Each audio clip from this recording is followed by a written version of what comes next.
Hi all, welcome back.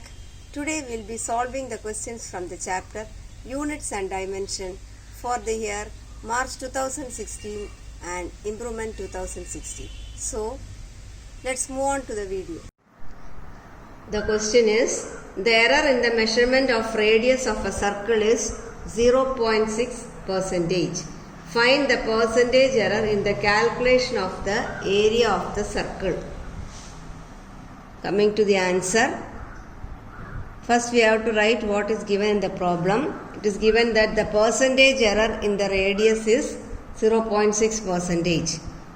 So we will write a percentage error in R as delta R by R into 100 equal to 0.6%, which is given in the problem. To find the percentage error in A, first of all we have to recollect the formula for the area of circle. Area of the circle we know it is equal to pi r square. So to find the percentage error in area, we write as delta A by A into 100 is equal to, we have to find the percentage error in the radius. For numbers pi, there is no error, so we can remove it. And for r square, from the theory we have learned that percentage error can be written as 2 into delta r by r into 100. So the percentage error in area is delta A by A into 100 is equal to 2 into delta r by r into 100. So in the question it is given that the percentage error of r, we have written it already.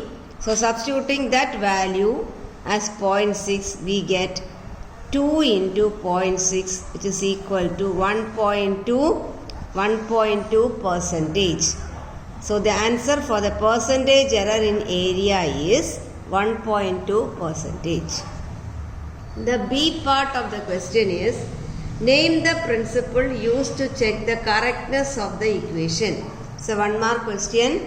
The answer is the principle of homogeneity. C part of the question is, what is the number of significant figures in 0.00820 joules?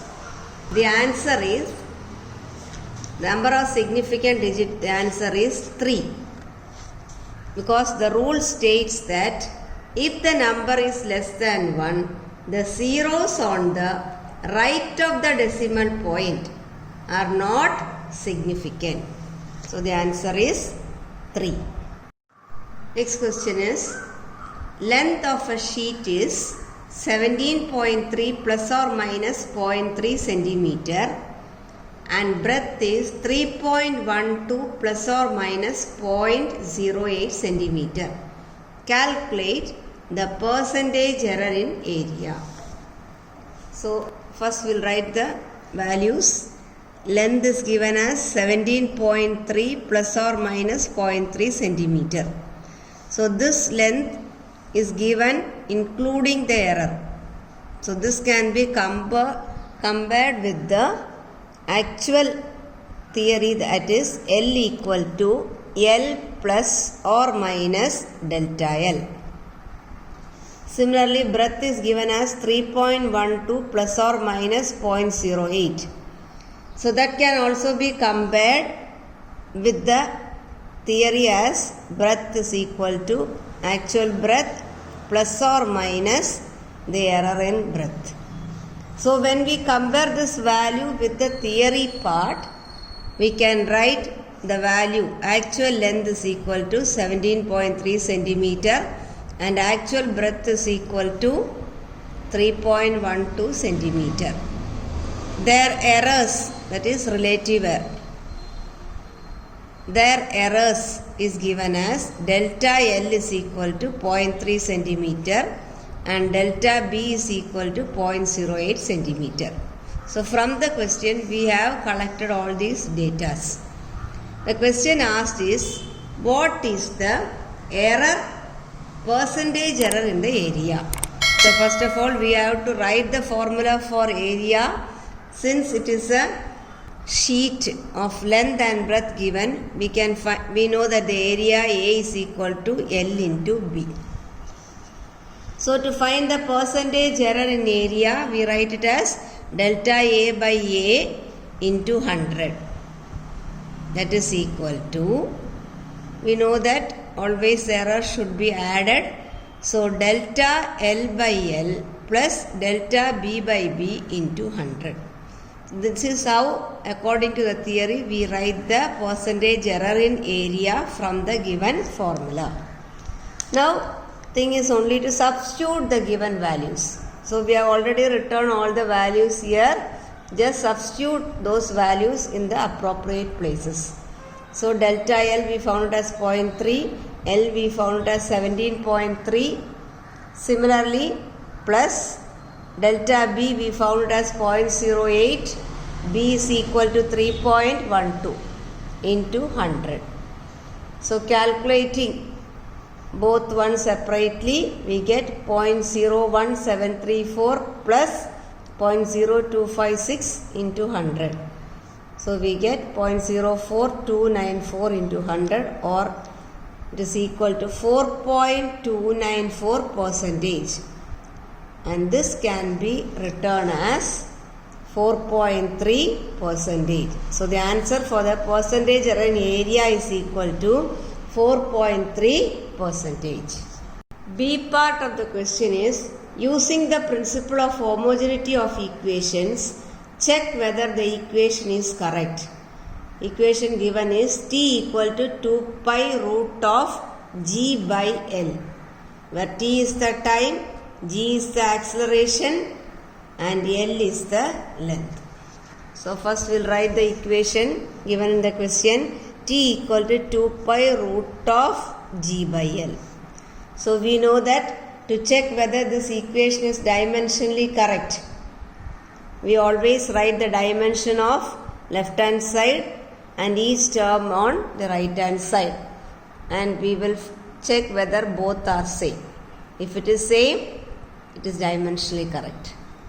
So coming back to the answer, left hand side the term is t, so dimension of t is nothing but t. T is a time period, capital T.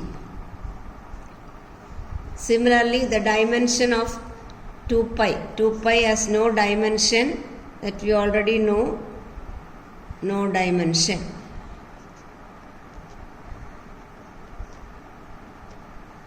Similarly, first term is g and the next term is L. Dimension of g, we already know that it is L t to the power of minus 2. L, dimension of L is nothing but length. So, right hand side we have root of g by L. So, we substitute as root of L t to the power of minus 2 by L. L and L get cancelled. We have t to the power of minus 2 to the whole power half. That is how we write instead of root to the power of half. 2 and 2 get cancelled. So we get it is equal to t to the power of minus 1.